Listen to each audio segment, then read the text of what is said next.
Hola, you guys. This is part 8, and I started off talking about how to survive a narcissist, how I became a single mom. Like I said, he left the relationship, so no matter what you do not ever, ever, ever, ever take someone back once they leave, because basically I took that as a sign. Basically, God allowed me to get out of that situation by him leaving. So I was only sticking around for my child, and then, like I said, my children, because I didn't want them to end up in a single parent household. But I was actually doing more damage to them by staying. So if you are in a toxic relationship with a narcissist, or just the relationship is just toxic, it's actually healthier for you to leave. It's actually, you're putting your health and your children more at risk when you stay in a relationship with a person like that, because just like I said about setting that boundary, if a person will emotionally and verbally and mentally abuse you, they keep pushing boundaries when it comes to your emotional and your mental health. Like, say if you ask them not to use profanity, for example, and they keep using profanity, you ask them not to raise their voice at you when they're talking to you, and they keep raising their voice, it's like they're going to keep crossing, boundary after boundary after boundary. So if a person will yell at you, a person will curse you out, if a person will try to belittle you and make you feel bad about something that you have no control over, whether it's your looks, or your weight, or any type of physical disability that you have, they'll cross that next boundary, they'll cross that next line, and they will try to put their hands on you. Or they'll say something and it'll trigger you and it'll cause you to put your hands on them. And then you don't want that either. You don't want a person to have, that much control over you and your mental, to where you end up putting your hands on them. You don't want that. So either they're going to put their hands on you eventually, or you're going to put your hands on them. Also, if they're crossing a boundary, cheating is crossing a boundary. And that's basically they're deceiving you, and that boundary of trust that you guys have. That's crossing a boundary. Cheating is crossing a boundary. Even if, whether you're in an open relationship, a poly relationship, whatever kind of relationship you want to label yourself, if you're doing anything that your partner does not know about, that's crossing a boundary, and that boundary is called trust. So you don't want that. So that's one of the things that I have learned in all my future relationships or encounters, or basically any type of back and forth I have with anyone, whether it's family, whether it's employee, whether it's associate, or a business relationship. Once I set a boundary, like even in business, if I say my hours are from 10 a.m. to 2 p.m., I have to make sure that I don't let anybody cross that boundary. If I say I require a deposit when you book, I have to not let you cross that boundary. So if you don't pay your deposit, I can't be like, well, I guess I'll go ahead and do it for you. If I have like a rush fee, I cannot, I can't relax that rush fee, because every time you relax your boundary, you're basically setting yourself up to be taken advantage of, for lack of better words. Okay, so that's one thing I learned.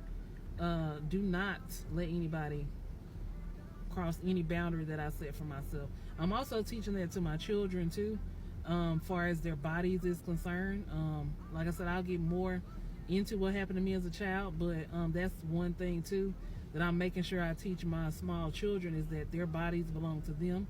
So when they set a boundary, if they tell someone that they don't want to hug them, or they don't want them to hug them, or even if it's tickling, if you try to tickle my child and my child says no, stop, I expect you to stop. And I want my child to know that they can set a boundary when it comes to their body. Even with me, like if they tell me no, if I ask them to do something and they say no thank you, or not right now, I have to respect that boundary, because that actually happens to a lot of people that I know, myself included, is that I was raised where it's like, if the adult says something, it doesn't matter how you feel or what you think about it. If the adult says something, you do it.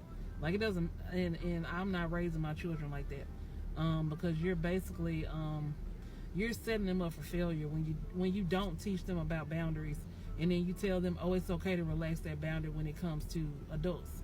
because that's not true. Because all adults don't have good intentions. So boundaries are very important. So if you're not doing that, that's something you could, start doing with your child or any children that are around you. Make sure that they understand boundaries and know that it's important to set them. Okay, the next thing, I learned that self-worth comes from within. Self-worth comes from within.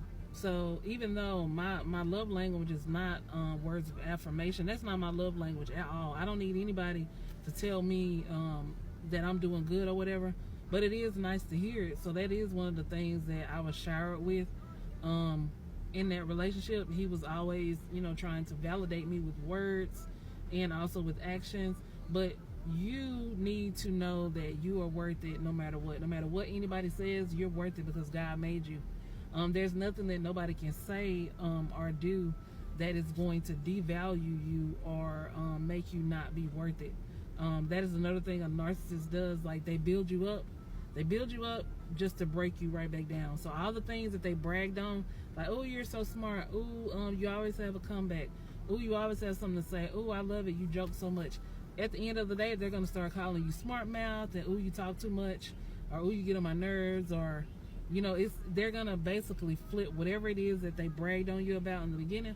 They're going to flip it on you. So you need to have, you need to value whatever it is that you value about yourself, no matter what they say or anybody else says, because they're going to end up talking about you and trying to use it against you during the course of that relationship. And then it's going to cause you to be like, you're going to have self-doubt, and you don't want that, because if they can cause you to have self-doubt, then it's like they got you. They pretty much got you then. So you don't want anything from the outside to be able to validate you. You need to be able to validate yourself. Be able to look at yourself, do your affirmations in the mirror. Like I said, I listen to songs, I listen to, I read verses, I read books, I write books, I write poetry. I'm going to start back painting eventually. Even if I have to start painting with my children, I'm going to start back painting again. But you need to do something that makes you happy and makes you feel good about yourself. If it's nothing but just going outside and looking at the trees, breathing in the fresh air. There's a grounding technique that my therapist taught me. I mean, you need to do what you have to do to make sure that you know that you're worthy, because God made you, and you're individual and you're unique. So you don't need, that doesn't need to be like a weak area, because if that's a weak area, your self-worth, that is something that a narcissist can, take advantage of. So you need to pay attention or look out for that. The next thing is you need to recognize red flags, and not only recognize them, but don't look over them, don't ignore them, don't just say, oh, okay, don't make excuses for them. A red flag could be you see a person being dishonest with another person. If they're dishonest with another person, they'll be dishonest with you too.